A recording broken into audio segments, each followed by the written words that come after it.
Bueno, hoy vamos a dar comienzo a esta serie nueva, y si nos sigues a través de las redes sociales, ahí puedes ver siempre cuando estamos arrancando una serie nueva y lo que Dios está haciendo aquí en medio de nosotros. Pero antes de entrar en materia, quisiese leerte aquí rápidamente este versículo. Segunda de Timoteo, capítulo 3, versos del 16 al 17, que dice de la siguiente manera: toda la escritura es inspirada por Dios y útil para enseñar, para reprender, para corregir y para instruir en la justicia, a fin de que el siervo de Dios esté enteramente capacitado para toda buena obra. La serie que vamos a comenzar a partir del día de hoy la hemos titulado Las Crónicas de Daniel. Y hoy es parte 1, sin concesiones. Está así bien como si fuese, qué sé yo, una serie, una película. Las Crónicas de Daniel. Espero que sea de bendición para todos. Pero antes de comenzar, quiero invitarte a que oremos. Así que acompáñame ahí donde estás. Padre Santo, gracias te damos por este tiempo, Señor, por tu palabra, por lo que vas a revelar a cada corazón esta noche. Te pedimos, Cristo, que no solamente hables a nuestras emociones, sino a nuestro espíritu, Señor, que sea entrañable, que sea un fruto del espíritu, naciendo y cobrando vida y dando fruto en cada uno de nosotros esta noche. Te pedimos que tomes control del ambiente, Espíritu Santo de Dios. Llena cada esquina de esta habitación, llena cada esquina de este cuarto, Señor, y bendice la vida de también los que nos siguen por distancia, Señor. Háblanos esta noche, en el nombre de Cristo Jesús. Y todos dicen, muy bien. Bueno, como les decía, hoy vamos a estar comenzando una nueva serie. Y si tienes más o menos un poquito de idea, el título ya nos indica que vamos a estar estudiando durante las siguientes semanas juntos el libro de Daniel. El libro de Daniel es un libro de que sí, normalmente no se tiende pues como que a estudiarlo todo así completito, pero vamos a estar haciéndolo durante las siguientes semanas.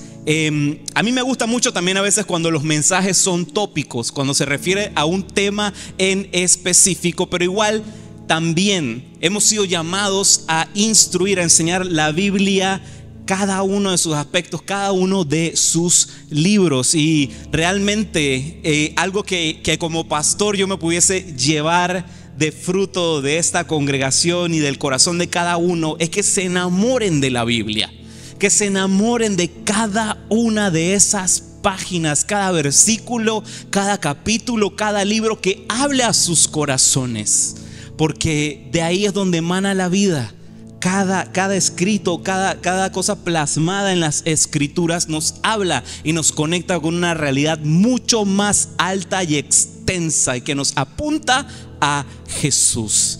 Así que durante las siguientes semanas vamos a estar estudiando este libro. Por eso que le coloqué Las Crónicas de Daniel, porque es de este personaje que vamos a estar viendo su vida y maravillosas lecciones que aprenderemos a través de este viaje.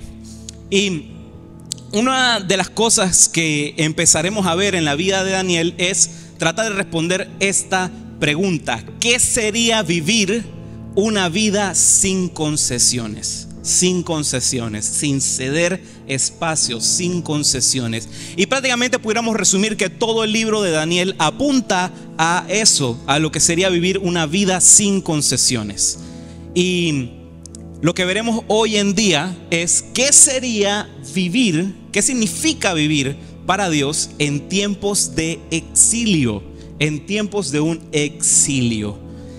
Si no lo has percatado y no lo has sentido en tu espíritu hasta el día de hoy, hasta este 2023, hoy como cristianos vivimos en un exilio, en cierto modo de entender las escrituras y entender lo que se vive hoy en día. Vivimos en un exilio. Hubo un tiempo en que la cultura de hoy en día se apegaba a lo que eran los valores bíblicos, seguía los valores que inspiraban las escrituras. Y lo podemos percibir hoy en día, que hay cierto rechazo al Dios de la Biblia. Hay cierto rechazo al Dios de la Biblia en la cultura, en los medios de comunicación, en diferentes ambientes. Se tiene estipulado que prácticamente el Dios de la Biblia está obsoleto, es irrelevante, no tiene nada que ver con nosotros hoy en día. Pero a través de lo que vamos a estar estudiando durante las siguientes semanas, probaremos todo lo contrario. Dios tiene un plan. Dios tiene un plan y su palabra da destellos de esto. En cada libro y en cada caminar de cada personaje de la Biblia hay destellos del plan de Dios, que sin duda es Cristo Jesús. Y antes de entrar en materia, quiero hacer solamente una breve aclaración. Mientras estamos viendo estas semanas esta serie, quiero invitarte a que no pierdas de vista a Jesús. Siempre, siempre, siempre ve buscando a Jesús en medio de cada uno de los versículos, de cada uno de los conceptos que vamos a estar viendo, que vamos a estar hablando. Porque sí, o sea, vamos a estudiar el libro de Daniel, pero somos cristianos, no danielitas. Así que, o sea, Daniel está muy chévere, es un personaje de la Biblia tremendo, pero a quien seguimos es a Cristo Jesús. Bueno, vamos a entrar en materia. Daniel capítulo 1, verso del 1 al 2, dice de la siguiente manera: en el año tercero del reinado del rey Joacim de Judá, el rey Nabucodonosor de Babilonia vino a Jerusalén y la sitió. El Señor permitió que Joacim cayera en manos de Nabucodonosor. Junto con él cayeron en sus manos algunos de los utensilios del templo de Dios, los cuales Nabucodonosor se llevó a Sinar y puso en el tesoro del templo de sus dioses. El libro de Daniel es sumamente interesante porque desde que arrancamos el libro de Daniel se siente como que ya algo comenzó, ya algo se estaba dando, ya hubo una historia de por medio y estamos como que entrando en medio del suceso. Si estuviéramos hablando en términos literarios o en términos de cine y demás, es un concepto llamado in media res, que es para darte como una similitud. Es como si Daniel estuviéramos viendo Star Wars, y es como si Daniel fuese capítulo 4, 5 y 6, que cuando de repente tú viste por primera vez A New Hope, una nueva esperanza, te quedaste y dices, oye, pero como que algo aquí pasó, porque toda la gente se está hablando, están pasando cosas, y no es que está comenzando algo, sino que entramos en medio de la historia. Y sería entonces así, pues, imagínatelo, ¿no? Daniel con todos los pósters y todas esas cosas, capítulo 4, 5 y 6. Y entonces después, lo que sería episodio 1, 2 y 3 es de José para adelante, pues, de José para acá. Para tenerte más o menos como que un símil y que sepas cómo está iniciando esto. ¿Por qué? Porque al final del arco de la historia de José, él trae a la descendencia de Abraham, Isaac y de Jacob a vivir en Egipto. Habían pasado tiempos de hambruna en la tierra y José, ya Dios tenía un plan con José para que no se perdiera esa simiente y pudiese seguir existiendo y se cumpliese al final del día el plan de Dios. Se quedan ahí por 400 años en la tierra de Egipto, y crecen y se multiplican y se multiplican y se multiplican. A un comienzo eran, si acaso, una familia grande, una familia numerosa de 100, 120 personas, pero terminan multiplicándose y multiplicándose y multiplicándose hasta terminar siendo una nación de unos 2 a 6 millones de personas. La gente no tenía tele en ese tiempo, así que ya ustedes saben. Moisés es levantado por Dios en esa ocasión para poder liberar al pueblo de Israel de la esclavitud de Egipto. Y después de que saca Moisés al pueblo de Israel de Egipto, pasan 40 años en lo que están cruzando el desierto, cuando al final es que terminan llegando a la dichosa tierra prometida. prometida. La tierra prometida se llama así porque es la tierra de la promesa, lo que Dios prometió a Abraham. Así que ahí va pasando y pasando por generación hasta poder cumplir la promesa. Entonces, el pueblo de Israel vive en aquella tierra por 400 años sin rey humano. Su rey era Dios. En ese tiempo era llamado el tiempo de los jueces. Cuando estás viendo ahí el canon bíblico en tu Biblia, vas a ver que del libro de Jueces en adelante es que comienza a suceder aquello que te estoy relatando. El pueblo de Israel quiere parecerse en un momento a las otras naciones que tenía a su alrededor y comienzan a pedir a Dios que querían tener un rey de carne y hueso como las otras naciones. Entonces Dios levanta en ese momento a un Saúl. Después de ahí hereda el trono el rey David y después Salomón. Pasan tres reyes los cuales llegaron a mantener al pueblo de Israel unido. Una sola nación, un solo rey, un solo Dios. Pero después del tiempo de Salomón hubo una guerra civil en la que las 12 tribus de Israel se dividieron. Aquí te estoy dando un mega resumen de todas esas partes. Espero que me estés siguiendo, porque estoy sintiendo que todo el mundo está como que, sígame por favor, pasito a pasito. Entonces, para tiempo de Salomón hubo una guerra civil. Estas 12 tribus de Israel entran en conflicto y se dividen en las tribus que quedaron hacia el norte y las que quedaron hacia el sur. Hacia el norte se llamaba entonces Israel y lo conformaba 10 tribus. Y hacia el sur quedó entonces Judá, que la conformaba 2 tribus.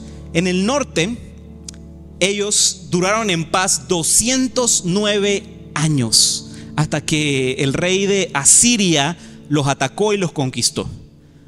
Mientras que en el sur, en Judá, duraron 325 años en paz hasta que el rey de Babilonia, Nabucodonosor, ahí ya empezamos a entrar en la historia de Daniel. Nabucodonosor ataca al reino del sur y los termina conquistando. Ahora quiero hablarte un poquito de este personaje de Nabucodonosor. Está largo el nombre. Lo que les sugiero es que ninguno jamás se le ocurra ponérselo a un hijo o a una hija a nadie. Ese está X. No se lo pongan a nadie, por favor. Eso es lo primero. Lo segundo, Nabucodonosor, ¿qué significa? Es una transliteración al hebreo y significa Nabú protegerá la corona. Nabú protegerá la corona. Nabú era un rey, un dios de Babilonia. Y en sí, el nombre Nabucodonosor es un nombre que está dedicado a un dios de Babilonia. Nabucodonosor invade a Jerusalén hasta 3 veces. Hasta 3 veces la invade. Y en la última de esas invasiones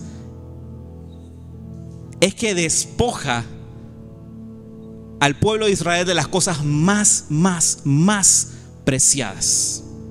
De las más preciadas.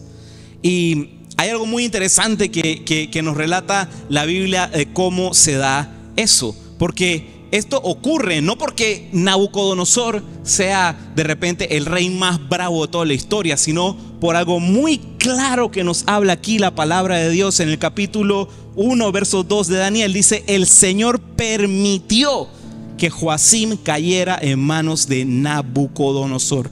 El Señor permitió. A pesar que estamos hablando que eran solamente 2 tribus, eran mucho más pequeños.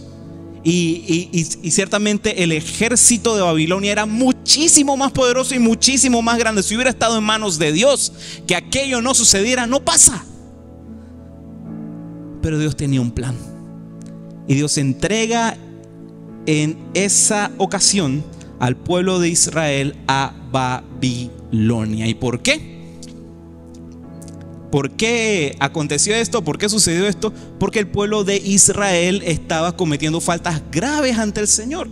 ¿Y cuáles eran esas? ¿Por qué sucedió todo esto entonces? Número uno, porque el pueblo de Israel estaba sujeto a idolatría.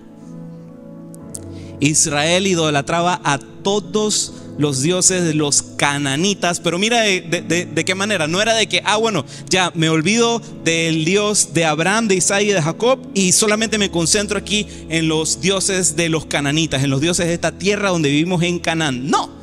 Lo que ellos hacían es que ellos mezclaban las cosas, como se diría, metían a Cristo en su bochinche, lo metían ahí y comenzaban pues como que a decir, bueno, quiero hacer esto y también lo otro. Voy a tomar un poquito de esto y un poquito de otro con tal de que sea para mi propio beneficio. ¿Y por qué idolatraban? ¿Cuáles eran esos dos dioses que normalmente idolatraban más en ese momento de la historia del pueblo de Israel? Bueno, algo que era muy muy popular en ese entonces era idolatrar al dios Baal.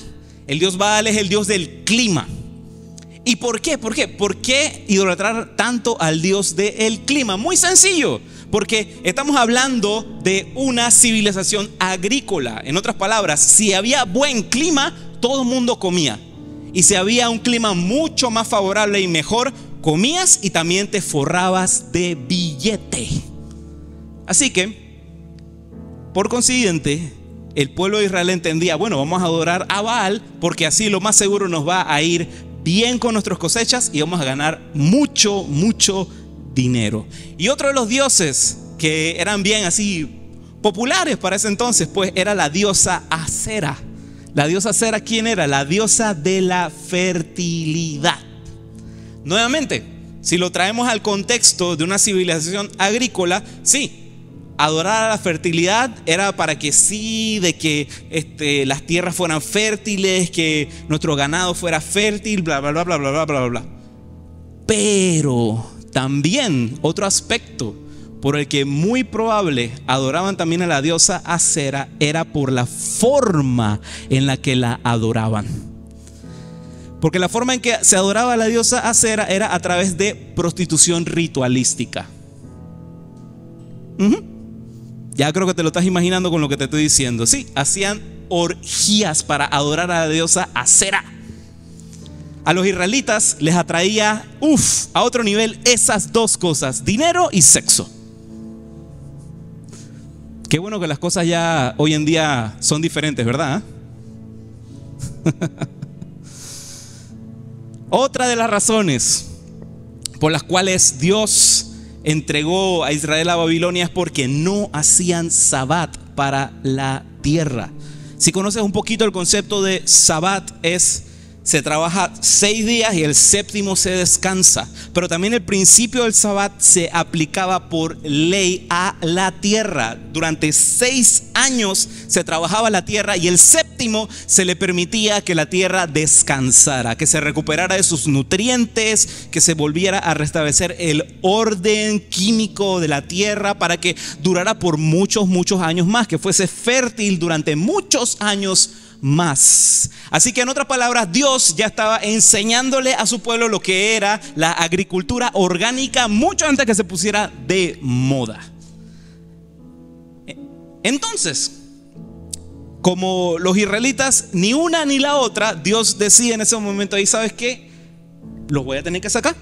Los voy a tener que sacar porque la tierra necesita descansar. Así que si no me quisiste hacer caso a la primera, voy a tener que usar a este bien mandado, a Nabucodonosor. Caramba, es que el nombre es medio enredadito. Voy a decirle Nabu para que aquí ya no me quede Nabucodonosor. Bueno, vamos a agarrar a este bien mandado babilónico para que entonces los saque de la tierra. Entonces Nabucodonosor captura al pueblo, pero no solamente eso. No solamente destruye y captura al pueblo, sino que pasa lo siguiente. Y lo vemos clarito en el verso 2 del capítulo 1. Dice: el Señor permitió que Joacim cayera en manos de Nabucodonosor. Junto con él cayeron en sus manos algunos de los utensilios del templo de Dios. En otras palabras, Nabucodonosor daba a entender a los israelitas con el hecho de que él tomó algunos de los utensilios del templo, no dice claramente cuáles fueron, pero tomó algunos de los utensilios del templo donde se adoraba al Dios de los israelitas, al Dios de Abraham, Isaac y de Jacob, dando a entender, oye, tu Dios no es nada, el Dios de los babilonios es el que es. Así que voy a tomar aquí los artefactos de ustedes y me lo llevo no solamente de aquí, de su templo, sino que lo llevo y lo coloco en el templo de mi Dios. En otras palabras, Nabucodonosor debe entender, hey, el Dios de ustedes no sirve, no los pudo salvar, es un total fracasado. El Dios de ustedes no sirve para nada. Si lo ves por encima, parecería, bueno, tiene razón, porque al final del día ellos fueron los que ganaron. Pero pronto veremos que no es así. Puedes creer lo que quieras del Dios de los cielos, puedes creer lo que quieras del Dios de Abraham, de Isaac y de Jacob. Puedes creer que es un perdedor, que es un débil, que es insignificante, que es irrelevante para la cultura de hoy en día, pero ¿sabes lo que va a suceder una y otra vez? Dios probará lo muy equivocado que estás. Amén. En este punto de la historia, todo el mundo, todas las civilizaciones estaban enteradas de lo que había sucedido y todas creían que Dios ya era irrelevante. Y mira lo que sucede. Nabucodonosor no solamente se llevó el tesoro del templo, sino que también se llevó el tesoro más preciado para cualquier nación: su próxima generación. Y eso lo podemos ver en el verso 3 al 4. Dice: además, el rey ordenó a Aspenaz, jefe de los oficiales de su corte, que llevara a su presencia a algunos de los israelitas pertenecientes a la familia real y a la nobleza. Debían ser jóvenes, apuestos y sin ningún defecto físico, que tuvieran aptitudes para aprender de todo y que actuaran con sensatez. Jóvenes sabios y aptos para el servicio en el palacio real, a los cuales Aspenaz debía enseñarles la lengua y la literatura de los babilonios. Nabucodonosor, en otras palabras, se llevó a lo mejor de lo mejor de lo mejor de lo mejor. El man comenzó a fichar a gente a diestra y siniestra y se llevó y formó el mejor equipo de todos, el equipo estrella. Se llevó al talento y a lo más prime que tenía Israel, a jóvenes entre la edad de 13 y 20 años que ya eran mayores de edad. ¿Para qué? Para que fueran presos en Babilonia y que sirvieran y trabajasen para el rey de Babilonia. En este momento quiero que entiendas algo: lo difícil que tuvo que haber sido para aquella generación el exilio. Literalmente te toman del lugar donde perteneces, donde naciste, donde conoces absolutamente todo, y te llevan a un lugar extraño, ajeno, donde no perteneces. Hay una diferencia muy grande entre dos conceptos, entre ser exiliado y ser migrante. Tiene una diferencia muy grande. Migrante elige moverse a otro país o región por elección, por intentar buscar de repente unas mejores oportunidades laborales, de seguridad, o sea, tantas. Ese es un migrante. Mientras que un exiliado no tiene elección. No tiene elección. Se lo llevan, nada más, se lo llevan. Como prisionero se lo llevan. Eso es lo que estaba viviendo en ese momento Daniel y todos los jóvenes que fueron presos por Babilonia y llevados ante el rey. ¿Cómo debió sentirse Daniel? ¿Cómo debió sentirse? Imagínate, El templo que servía a tu gente por 350 años, ya no está. La comunidad que valorabas, que amabas, conocías a la señora de enfrente, acá a la de la tiendita y todo eso, una comunidad que adoraba, que amaba a Dios, de repente ya no está. La cultura que amabas, que desde chiquito tus papás te habían enseñado tantas cosas, tantas experiencias que habías vivido, que te relacionabas con Dios en cada uno de esos aspectos de tu cultura, ya no está. La escuela, las instituciones que enseñaban, que hablaban de Dios de la noche a la mañana, ya no está. Y las familias, amigos, generaciones, todo con lo que te relacionabas, lo que estabas acostumbrado de la noche a la mañana, ya no está. Daniel se encontraba total y completamente separado de todo lo que él conocía. Estaba en una tierra extraña, con gente extraña que no tenía nada que ver con él. Nada que ver con él.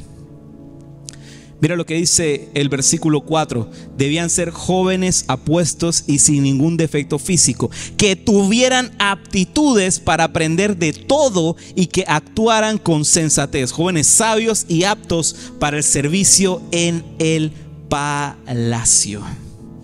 Nabucodonosor no se llevó a cualquiera. Nabucodonosor se llevó a las nuevas generaciones y a aquellos que no solamente eran la nueva generación, sino que tenían habilidades, aptitudes, cualidades óptimas. Aquellos que, si se hubiesen quedado en Jerusalén, hubieran podido llevar adelante a la generación que se quedó en ese momento y poder hacerle frente a Babilonia. Pero no, él se los llevó. Y ya dejan de servir en esa función, sino que servían en función a Babilonia. Si nos ponemos a pensar estratégicamente, wow, o sea, Nabucodonosor la botó, porque fue tremenda estrategia, porque no solamente se llevó a lo mejor de lo mejor para armar un equipo estrella, sino que, mira, ponte a pensar esto, sino que también tenía rehenes de calidad óptima. O sea, gente que para Israel eran, ay no, esa gente no, o sea, si los matan nos morimos todos. Así que estaba Nabucodonosor en una situación de ganar. Él fue un estratega en esto. Y lo más seguro para Daniel y sus amigos, todo este escenario, todo lo que te he estado pintando durante estos últimos minutos, tuvo que haber sido algo devastador. En la sociedad que vivimos hoy en día, aquí en Panamá, incluso en Latinoamérica, vimos muchas situaciones de injusticia y gente que tiene que moverse por diferentes razones, del lugar que conocen, de la tierra donde nacieron, por diversas situaciones. Pero hay otros sitios en los cuales ni siquiera puedes tomar la decisión de quedarte o moverte. Te vas porque te vas. Te vas porque te vas. Te subes a este avión, te subes a esta caravana y despídete de todo lo tuyo. Te vas porque te vas. ¿Cómo uno reacciona en momentos así? ¿Cómo uno reacciona ante el exilio? ¿Cómo uno reacciona ante una situación que de la noche a la mañana todo lo que conocías cambió abruptamente? Hay diferentes maneras de cómo reaccionar ante eso. Número 1, pudieras reaccionar con desesperación. O sea, vamos a ser honestos aquí. Número 1, pudieras reaccionar con desesperación. Pudieras de repente desesperarte y empezar a pensar, ¿qué va? Los dioses de este mundo ganaron, le ganaron al Dios de Israel, le ganaron al Dios de la Biblia. Nuestro Dios es un perdedor, no sirve para nada. Lo que dicta y marca la cultura de hoy en día es lo que debemos seguir, porque los dioses de este mundo son los que manejan todo y hacen absolutamente todo. A nadie le interesa el Dios que yo sigo. Así que, ¿para qué? ¿Para qué? Vamos allá. Ya no vale la pena nada, absolutamente nada. Lo segundo, pudieras reaccionar con amargura. Pudieras empezar reaccionando diciendo: ¿qué va? Odio a esos babilonios, los detesto, ojalá se murieran todos, ojalá les pasara, qué sé yo, un terremoto, un volcán y se pudrieran todos, los odio. O también la amargura te llevaría a pensar: odio a Dios porque me falló. Dijo que me protegería y no lo hizo. Odio a Dios. O también reaccionarías olvidando. Todo lo que te importaría a partir de ese momento es seguir con vida y olvidar todo lo anterior. Sobrevivir a costa de cualquier cosa. Mira, me olvido de Jerusalén, me olvido de todo lo que me habían enseñado mis maestros, mis padres, me olvido de todas esas personas que quedaron del lado de allá. Me concentraré únicamente en aquí, en Babilonia, en lo que estoy viendo aquí ahorita, porque el solo hecho de recordar aquello que me fue arrebatado es mucho sufrimiento para mí. Puedes reaccionar también así, olvidando. O puedes reaccionar también rindiéndote. ¿Para qué seguir adelante? Si no estoy ganando, si no estoy en el equipo ganador, ¿para qué seguir? ¿Por qué no mejor los empiezo a seguir a ellos? Me empiezo a adaptar a la cultura, me empiezo a adaptar a todo lo que está así. Dejémoslo, todo eso que vivíamos, dejémoslo atrás. Ya no vale la pena pelear, ya no vale la pena absolutamente nada. Daniel pudo haber respondido de esa manera. Hasta ese punto, como todo parecía estar perdido, él pudo haber respondido de esa manera, ¿sí o no? Y la pregunta es, ¿qué hizo Daniel entonces? ¿Qué hizo Daniel entonces?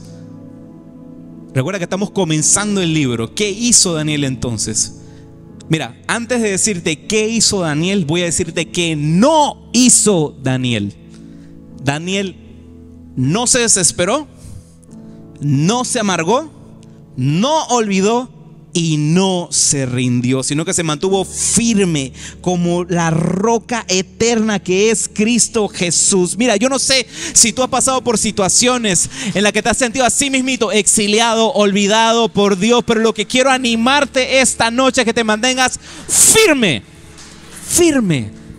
No te desesperes, no te amargues. No olvides.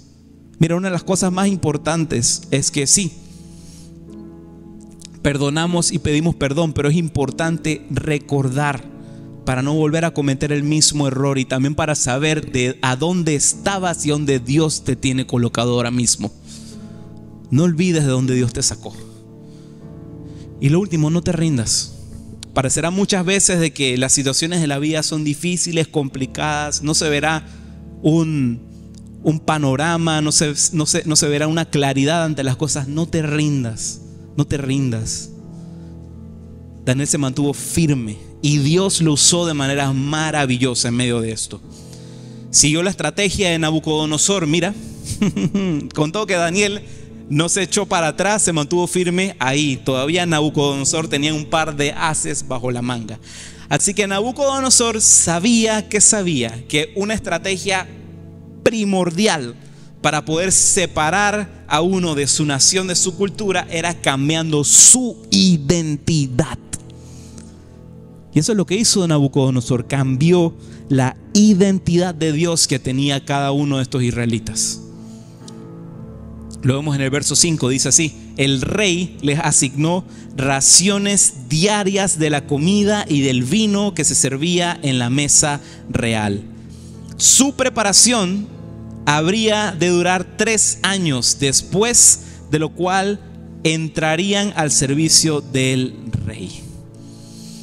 Como ves, el rey asignó a ellos comida y bebida de su mesa. En otras palabras, les dio, qué sé yo, una tarjeta VIP para que comieran del menú del rey. Todo lo que quisieran, absolutamente todo, que comieran todo lo del menú del rey. Y quiero que sepas que eso no era poca cosa.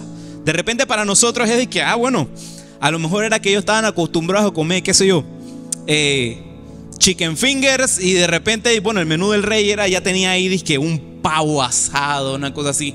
No.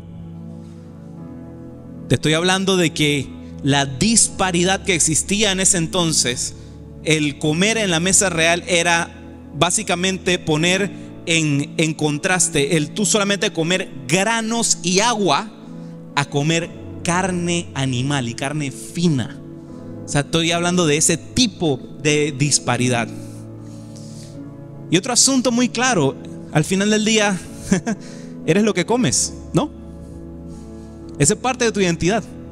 Si comes como israelita, es porque eres israelita. Pero si comienzas a comer como un babilonio, es porque, bueno, eres babilonio, ¿no? Nabucodonosor estaba clarito. Era una de las formas en las que él podía cambiar la identidad de estos jóvenes.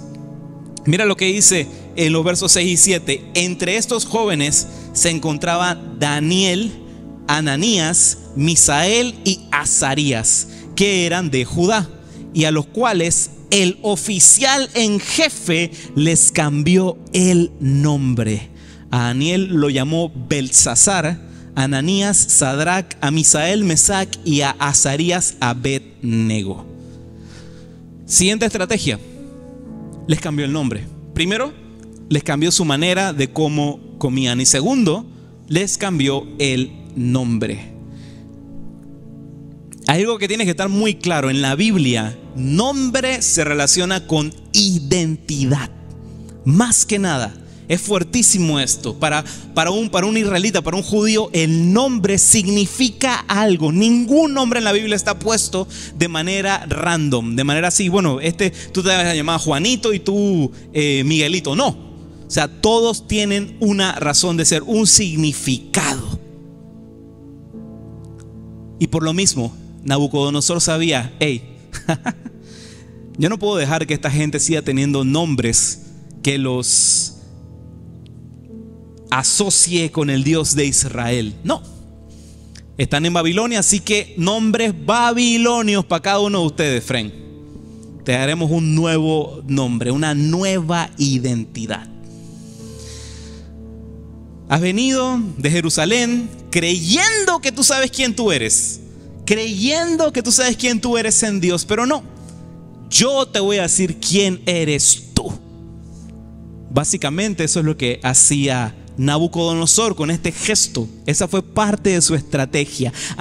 Tú crees que sabes quién tú eres. Tú crees que lo que Dios dice de ti es quién tú eres. No, tú eres lo que yo diré que tú eres. Básicamente eso es lo que pasó.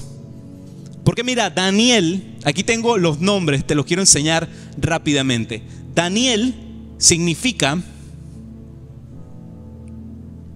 aquí está. Daniel significa Dios es mi justicia. Eso es lo que significa el nombre Daniel. ¿Y qué fue lo que hizo? Se le colocó a Daniel el nombre Belsasar, que significa príncipe de Bel. Ese era también un dios babilonio. Ananías significa amado del Señor. ¿Y qué nombre se le colocó? Sadrac, que significa iluminado del sol. El siguiente, Misael, que significa ¿quién como Dios? Era una expresión, era wow, ¿quién como Dios? ¿Quién tan maravilloso como Dios? No, vamos a ponerle de vez de Misael, Mesac, que significa ¿quién como Venus? Venus es también otra manera de llamar a Acera.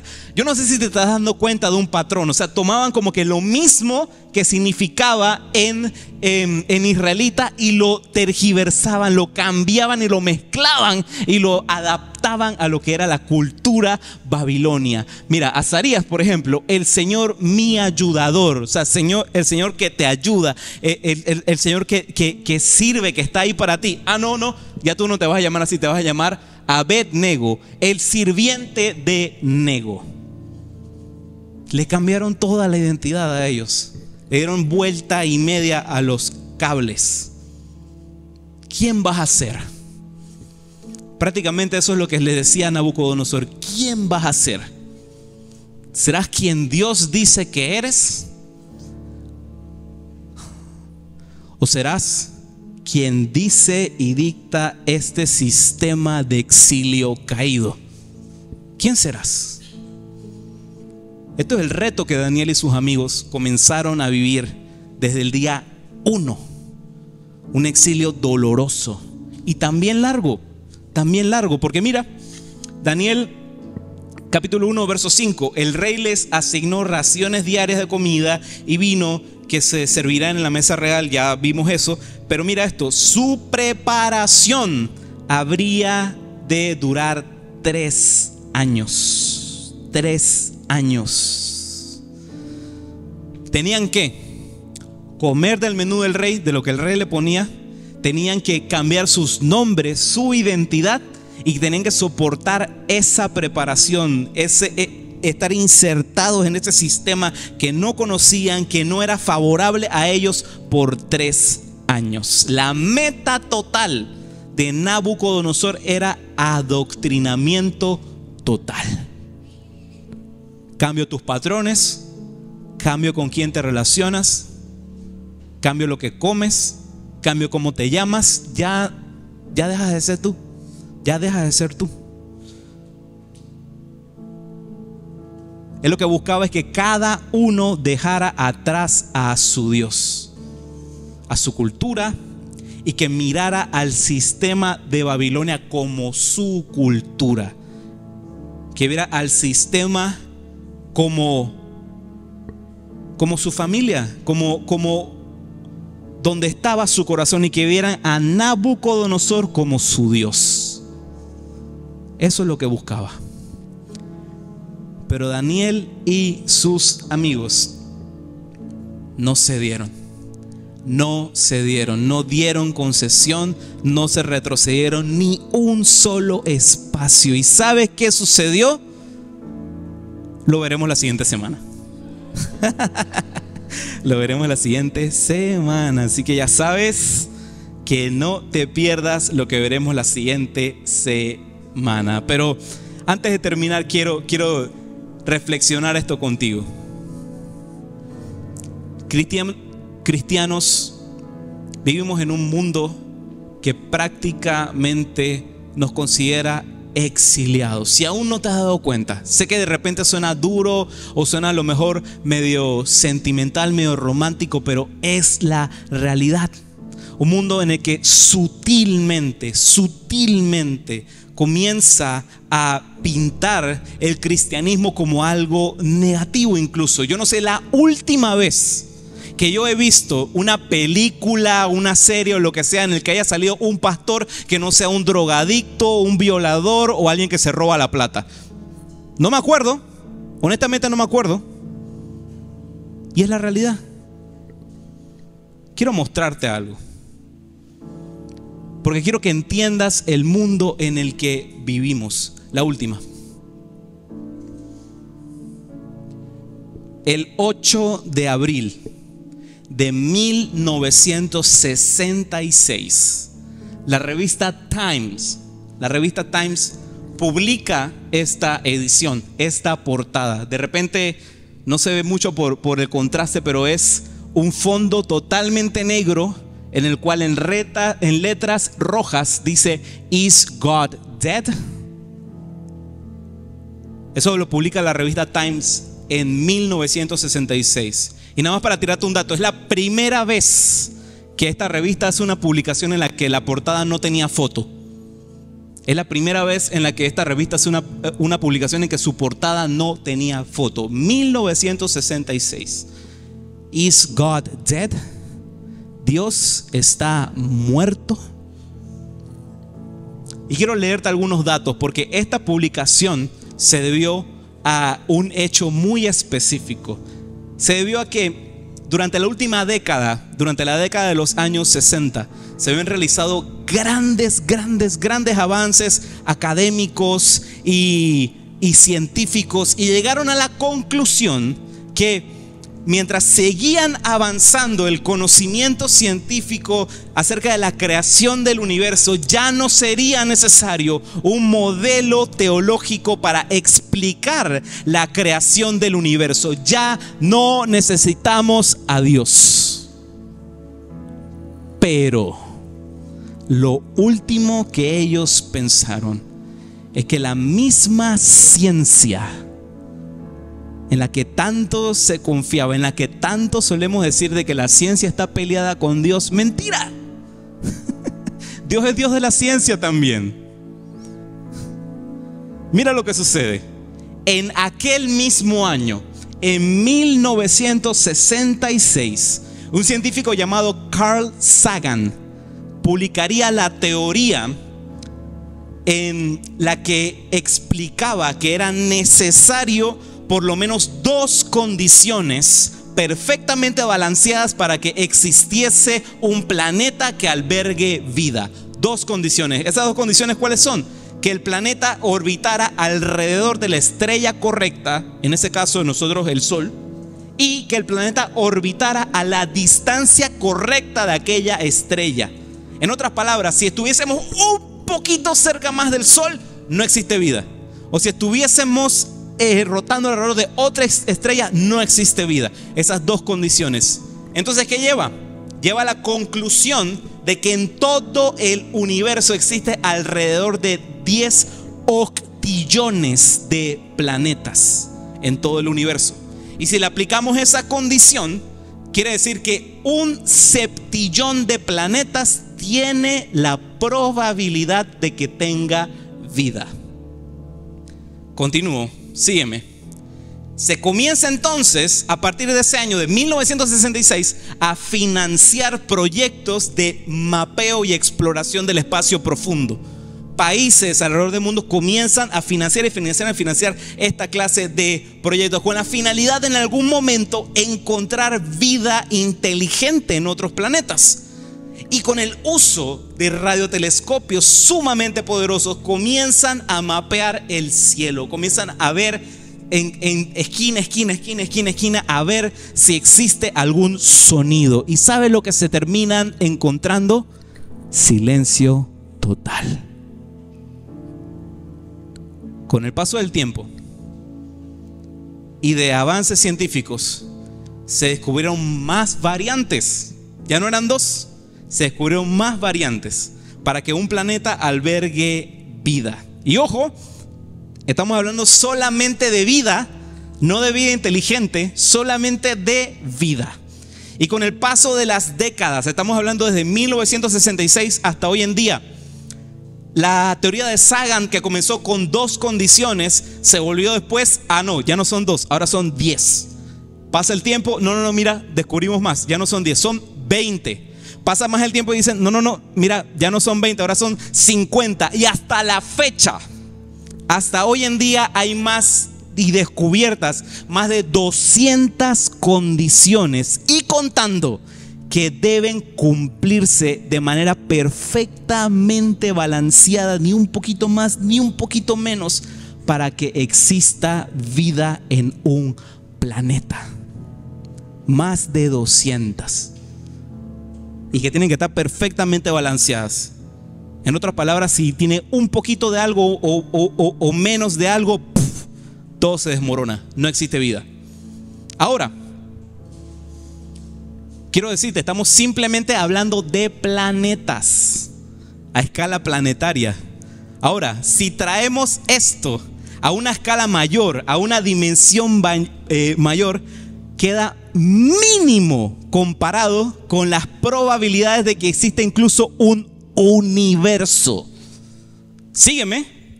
Los valores fundamentales para que exista el universo, no estamos hablando solamente de la Tierra, estamos hablando del universo entero. Para que exista el universo son 4 factores primordiales. Número 1, la gravedad. Número 2, la fuerza electromagnética. Número 3 y 4, la fuerza nuclear alta y baja. Esos valores fueron determinados 1 millón de milésimas de segundo antes del Big Bang. si alguno de esos valores llega a estar un poquito diferente, no existe universo. No existe universo. Así que, si estás siguiendo un poquito la matemática, sé que es un poquito tedioso, ustedes discúlpenme, pero voy a probar un punto con esto. Si estás siguiendo un poquito la matemática, si agarramos las probabilidades de que exista vida en un planeta y la multiplicamos por la de que exista un universo, por esas 200 variables que te acabo de mencionar, para que exista tanto universo como vida, sería una probabilidad en 10 quintillones. Es como si prácticamente yo tuviese aquí en mi mano un juara y yo lo voy tirando al aire y tiene que caer en mi mano 10 quintillones de veces mostrando la cara. ¿Me estás siguiendo? Mira lo que dice el doctor John Lennox, profesor de matemática de la Universidad de Oxford. Dijo esto en un momento, dijo: mientras más conocemos acerca de nuestro universo, más gana credibilidad la hipótesis de la existencia de un creador para responder por qué estamos aquí. Las posibilidades de que exista vida en el universo son mínimas, mínimas. Vivimos en un universo hostil. ¿Cuántas variables se tienen que cumplir para que exista vida? ¿Y sabes qué? Estás tú aquí y estoy yo aquí. Ciertamente se necesita mucha más fe para negar el hecho de que aquí no estamos por casualidad. Se necesita mucha fe para creer que somos simplemente un estornudo cósmico y algo que sucedió solamente por las probabilidades. Estás aquí porque tanto tú como yo y todo lo que nos rodea son el milagro más grande de la creación. Tú eres prueba de que existe un Dios. Así que no me importa lo que diga la cultura de hoy en día, no me importa lo que digan y que griten en medios de comunicación, en películas, en todos. Dios es cierto, es real. Si tú estás respirando aquí, si estás caminando aquí, eres prueba de que existe un creador que desde antes de la fundación del mundo, tu embrión vieron sus ojos.